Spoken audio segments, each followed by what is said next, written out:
long, long day. I got a lot to say. It feels like I'm carrying a 2-ton weight. I go to see a friend.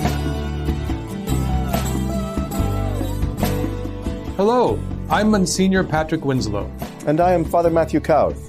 And we are speaking from the Rooftop, A podcast brought to you by 10 Books, in which we invite you to join our conversation out here in the open air, where we look out upon the world around us from the rooftop of the church and share with you what we see. Makes me wanna scream from the rooftop to the street. Greetings, Father Winslow. And to you as well. It feels like we just had a conversation not too long ago. You know, we're getting better at this. I think we're actually stepping up our game in terms of a timing. Let's hope that we keep the time between this one and the next one. Well, because I know that there are just thousands and maybe tens of people waiting with bated breath. It's very clear to me. I mean, I have no actual indication or reality that that's the case, but since when did my ego ever bow to reality? Yeah, exactly. Do you want me to answer that question? Yeah. All right, so here's one of the topics that I wanted to throw out there for the two of us to talk about. I can't remember why it came up. I feel like I was having a conversation with somebody about teaching in high school and education, sort of in that milieu. And then it occurred to me after I had that conversation that maybe this is something that we should talk about. So here we are. You know that when I went from graduate school in the sciences to philosophy, that I've mentioned in the past I had something of an arrogant attitude. I thought to myself, oh, here I'm in the hard sciences. I'm going to philosophy with people just sitting around thinking. I had no idea that there was a science of metaphysics or a science of philosophy at all. It never, ever, ever registered for me. The only philosophy class I had was in undergraduate school, and it was one of these, surveys of modern philosophers. So it seems like everybody's just throwing out their ideas. It didn't seem like a real science of anything. Right. It was just a potpourri of thinking. Yeah. So when I began my studies at Catholic University and was taking these philosophy classes, I had a number of epiphanies. One of them was how much of a lemming I was, how much of a follower I was relative to my own, what I thought was my own mind. So here is the metaphor that I had come up with, that we all look at the world through lenses, and that these lenses are concepts that alter the way in which we perceive. So, for example, a notion of equality. If I were to hold up, there are two batteries here in front of us. If I hold these two batteries, and I would say to somebody on the street, hey, are these two things equal? Some people might say yes. Some people might say no. Some people might say they're equal because it's basic same shape, color, they serve the same function, so on and so forth. And some people might say no, there's slight variations in each one of them, so they're each unique, et cetera, et cetera.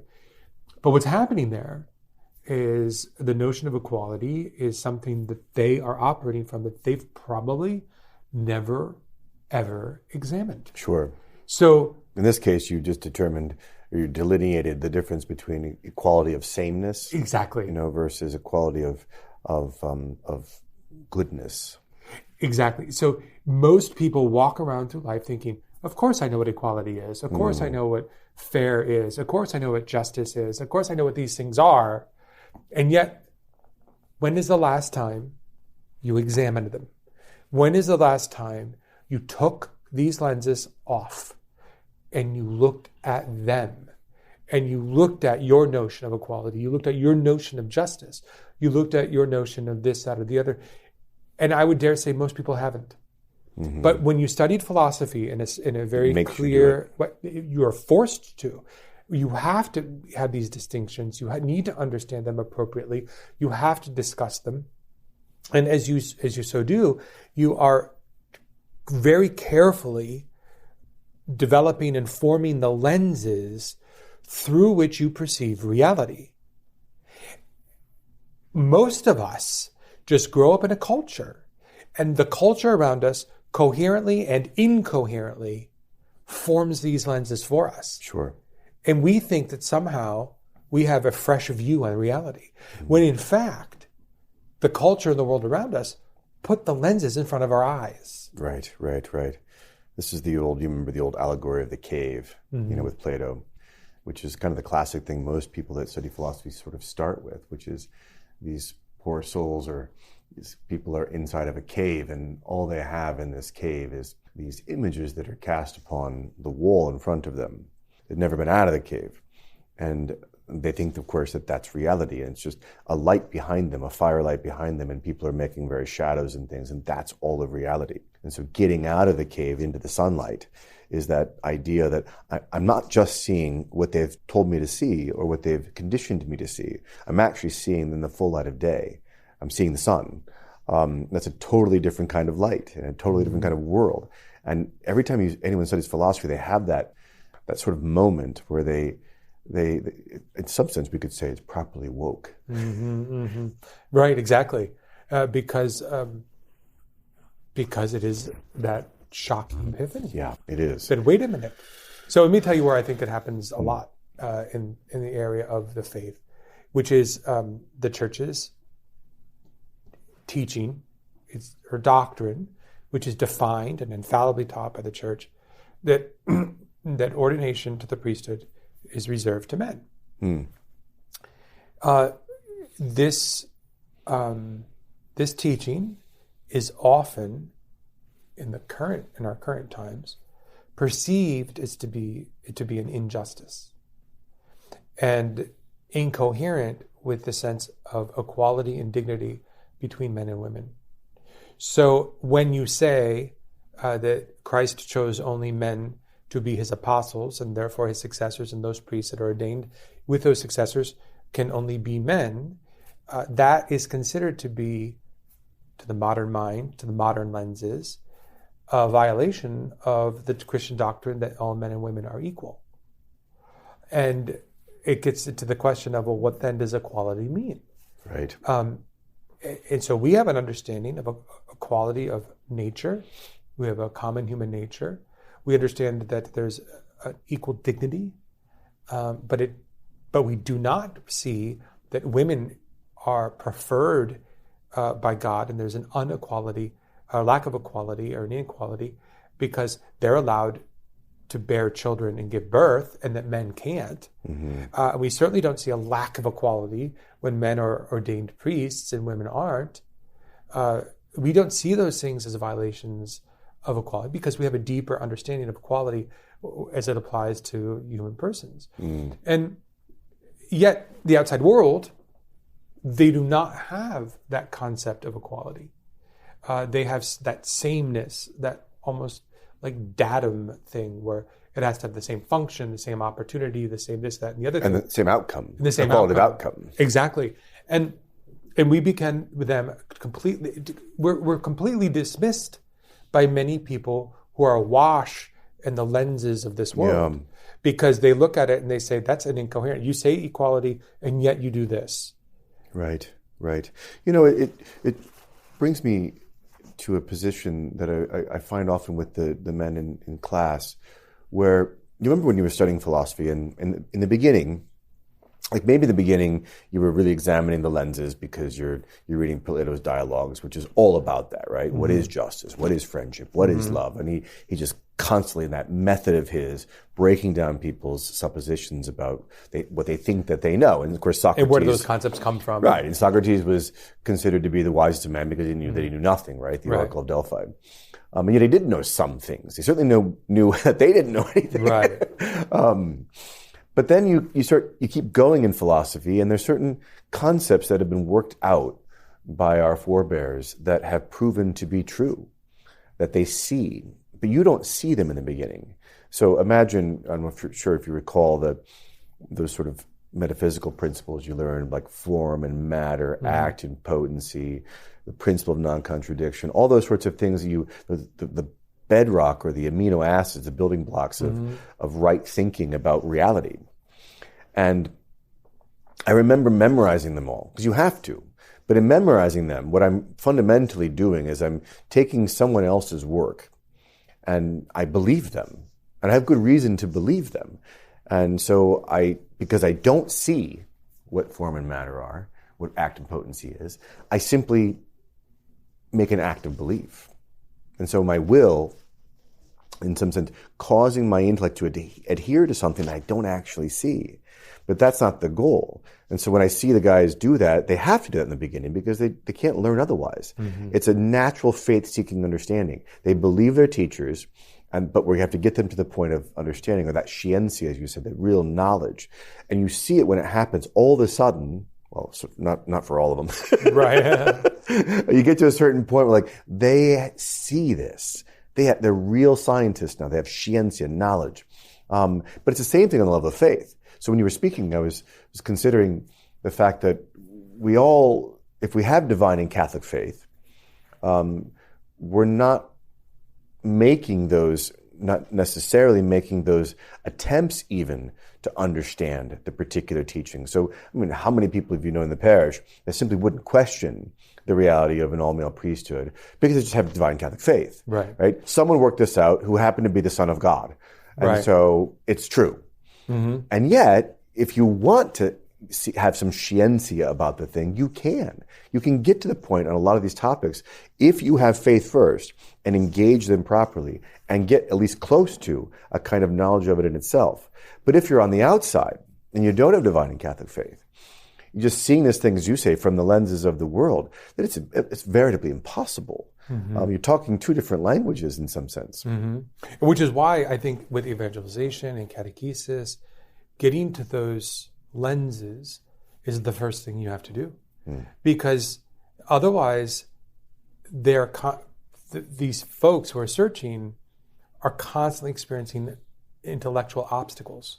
Yes, and I think there's a big moral obstacle here too, in the sense that if you had divine and Catholic faith and you received the teachings of the Church and you received them through the instrumentation of this priest in your parish, right, or your parents who were Catholic or whatever, if you have been betrayed by those persons, right, you're epistemological, you're that's a word you're going to tell me. You're going to stop me. Yeah, right? No, but they're suspect, right? You're suspect, right? You find that I don't suspect. want to put my credence in what they delivered to me, even though it's not theirs. Right. It came from our Lord, but it's still, it came through them. Right. It's like learning math from one of Hitler's henchmen. Yeah. They may be a good mathematician, and the math they're teaching is sound, but you might be suspect. You might find the whole it's tainted somehow, maybe by the one who's delivering Yeah. it. Yeah, and it creates that, as you say, like a moral obstacle. So what you have now, with the absence of real moral leadership, oftentimes because of various failures, I think you have people they think that they're waking up to the fact they just bought a lie, right? When they didn't. But that's a real challenge. Well, in times past, at least in our Western culture in America, you've had a greater harmony between the secular culture. Well, maybe not even call it secular, but just the predominant culture, and some of these lenses. Yes. With the faith. But there has been very active cultural revolutions afoot that have been attacking and going after these distinctions. And as a result, if you are not careful, you will end up with lenses that you didn't fashion that are going to make you look at the doctrines of the Church That's right. as being off. Yeah. And you can't figure out, why there's this conflict. You just assume the Church must be wrong. Yeah. But in reality, the culture has put lenses on you that you've never taken off and examined. And you really need to. And we have been the sort of the recipients of people's conversions so many times in what oftentimes makes them take the lenses off is they got hit in the face by Right. a truck because they bought what they were seeing through the lenses, and they ran into a wall. You know, Yeah. they ran into a wood chipper. Either that or they saw a bright light that pushed through it all. Right, And they right. can't deny that. Yeah. And they can't understand, and they need now to see that light more clearly. Yeah. Right? Yeah, it's however you want to put it. But sometimes it's a painful experience where life brings you to your knees. Or sin. And like walking into a wall, or sometimes it's a profound moment Yes. where you've been touched and it's this bright light that pushes through it all and you realize that's true. That's it. You know, I remember reading a book about Edith Stein. When she was reading a book, she was stuck at some friend's house if I remember correctly, it was in the mountains in Germany, Black Forest in Germany, and it was raining profusely, so they were all stuck inside for days. And she was a philosopher, studied under Husserl, and a Jew, and she just picks a book off the shelf and she's reading the autobiography of Teresa of Avila. And she just closes it and said, "That's truth." Talk about a grace, right? That penetrated. I mean, this wasn't a matter of sin. She was a massively, wonderfully accomplished, intelligent woman, and yet saw in something so simple as that reality. Oh, yeah. And I think that we get glimmers of it, right? I mean, people go to Mass and they taste something, they see something. Maybe it's not always this massive, potent light, but there are sparks. But I do think it's an important message to communicate to people that if you look at something in the church and you think it doesn't make sense to you, either you need to learn more about the faith because there's something not right in what you think you know, or you don't know enough, or there are presuppositions that are embedded in the way in which you perceive reality that you need to re-examine. Yeah. Because you're bringing something to the equation. We are not impartial viewers. Right. We have lenses. Yes. And then there's the difficulty that St. Thomas says that one of the greatest punishments that is embedded in sin is the darkening of the intellect. So to use your example of glasses, imagine, there seems to be some fad going on right now where people are wearing sunglasses inside. Is that right? I don't get it.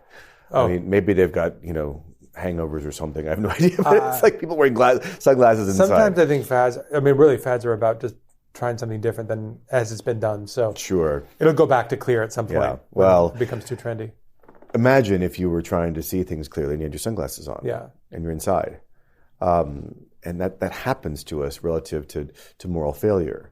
The intellect, it just sort of, it gets skewed. It sees in a blurry fashion, doesn't quite pick up things as it gets filtered through our emotional life and our volitional life in a way that it would normally, because we're attached to things. So the moment you begin to show someone something, if it's contrary to the attachment that they have, of course, they don't want to see it. No more than I want to see the test results from my doctor, right? I would keep that off to the side. Right. I don't want to look at that. I'm afraid of what it might say.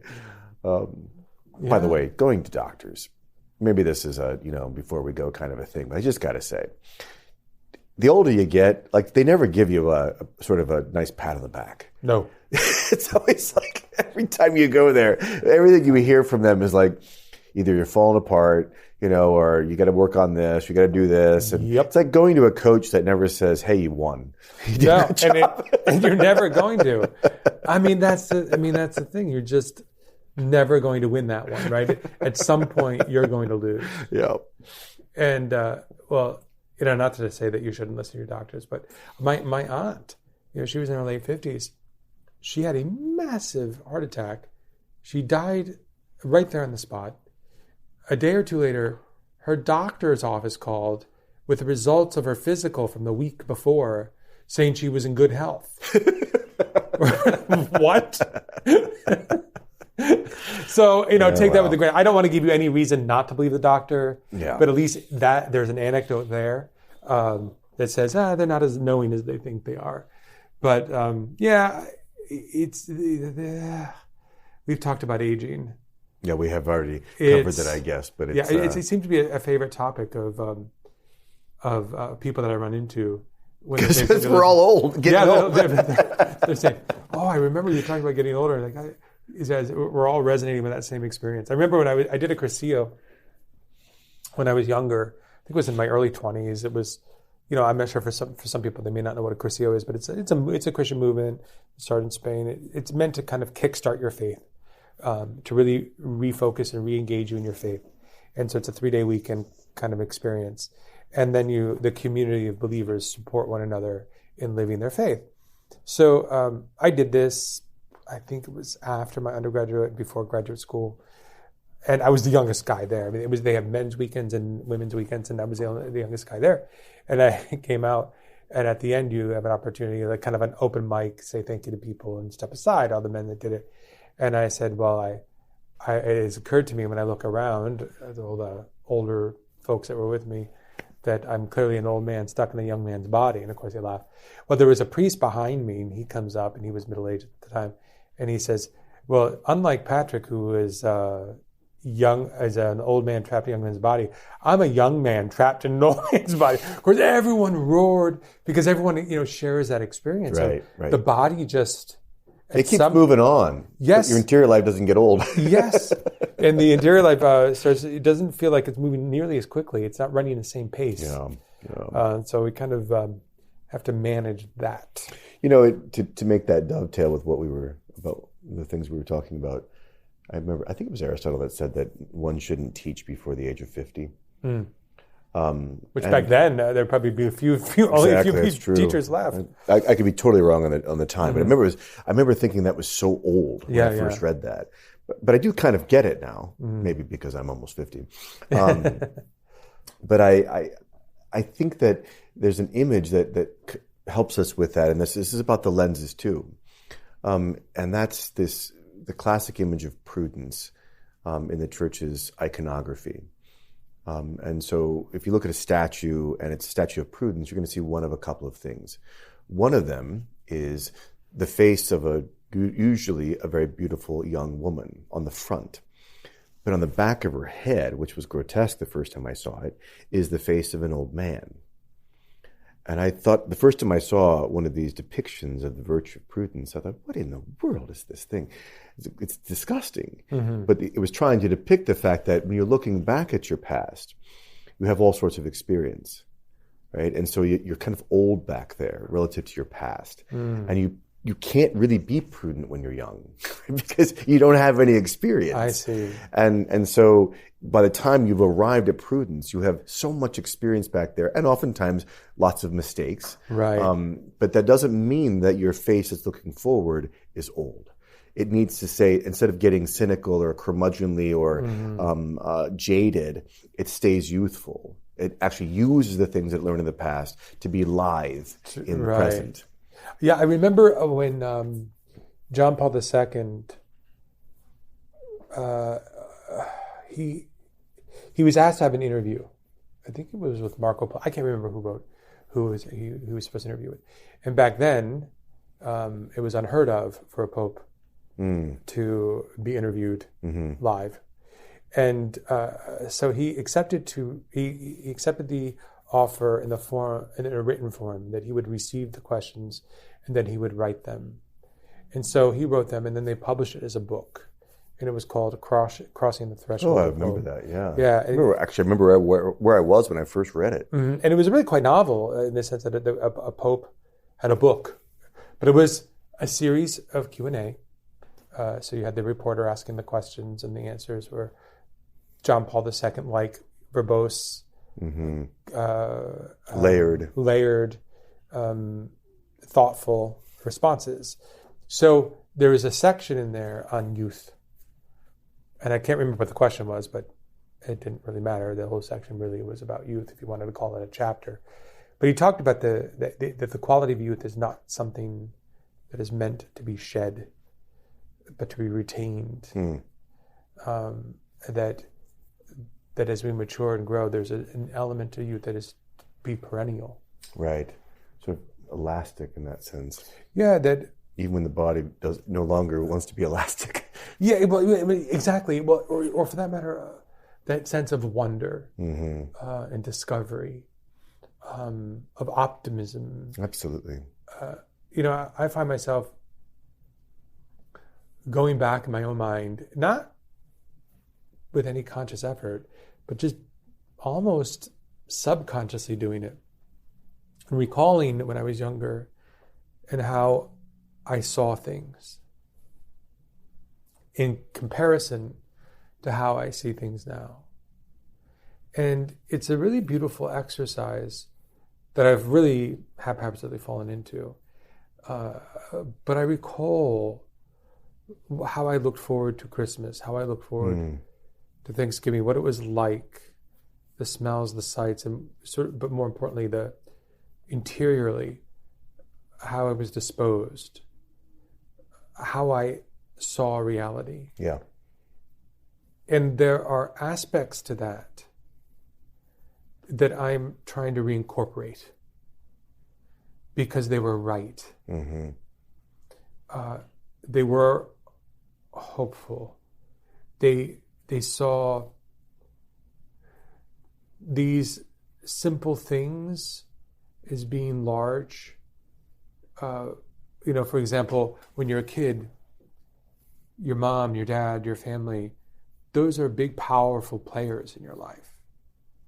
But as you start to get older, you realize there's a much bigger world out there. There's so much more, et cetera, et cetera.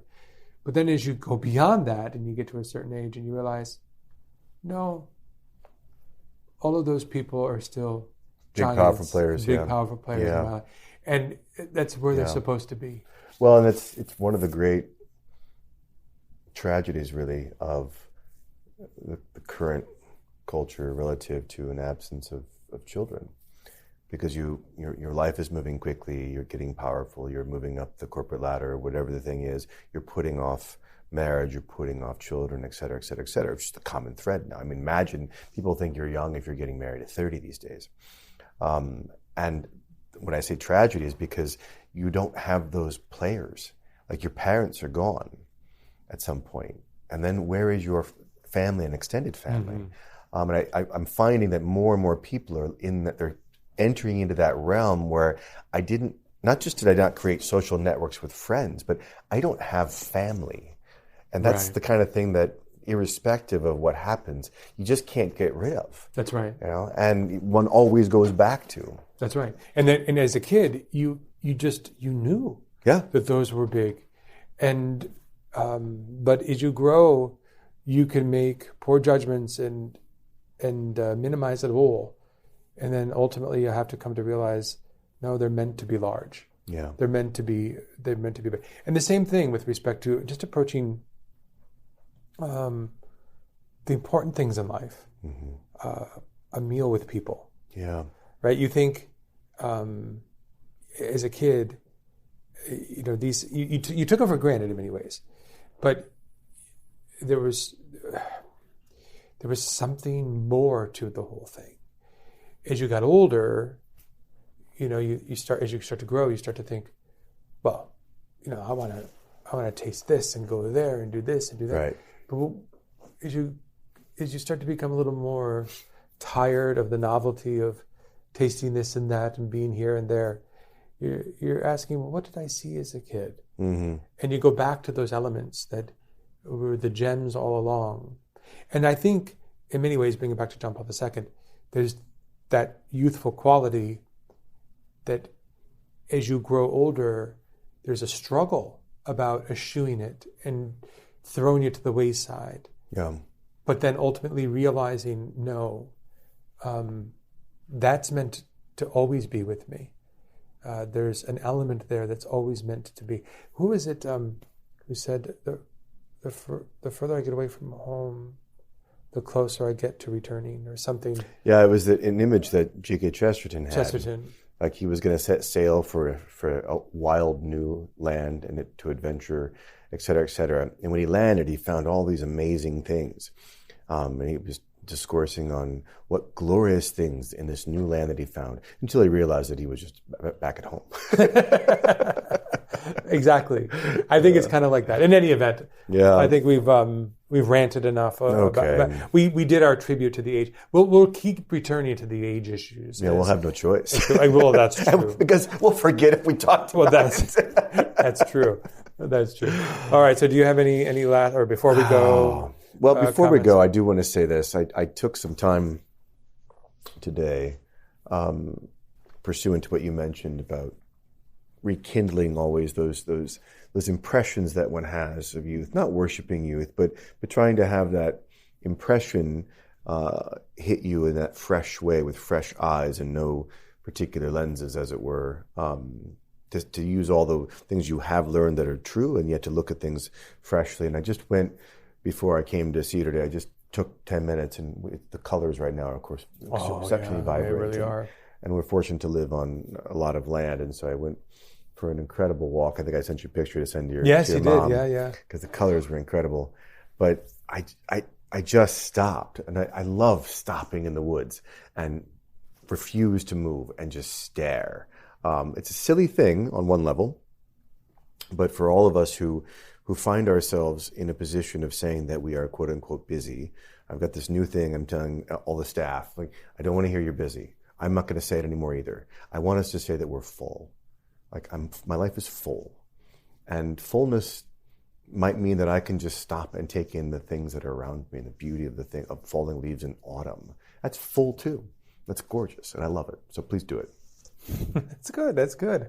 Well, you sent me the picture, so it doesn't require much of my imagination to picture the walk that you took, because all those autumn leaves are just so beautiful and bright. And they're still on the tree, right? So some on the ground, but most of them are on the tree. And as you're talking, I actually can smell it. Oh, that smell of fall. The wonderful autumn slight decay. Yes. Yeah. I can actually smell it.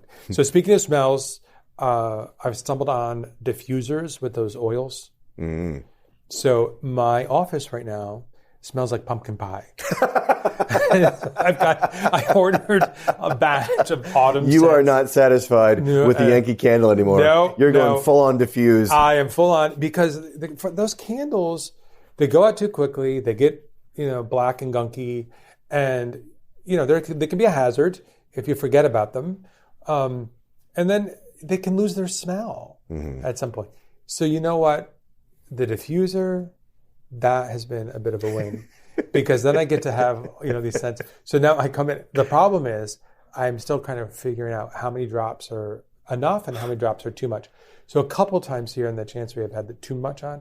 So you walk into the hallway, and it's pumpkin. Oh, and the whole thing smells like an apple pie, or it smells like somebody's baking. Knowing you, I just assumed that you did eat an apple pie. So now you're going to go back and you're going to smell it. I am going to go smell it. Yeah. Everyone, have a great week. God bless you all. All right, you too. Makes me wanna scream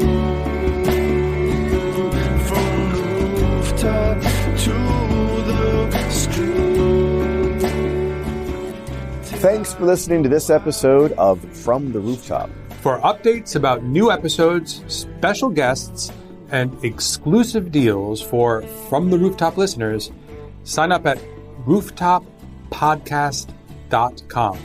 And remember, for more great ways to deepen your faith, check out all the spiritual resources available at tanbooks.com. And we'll see you again next time. From the Rooftop.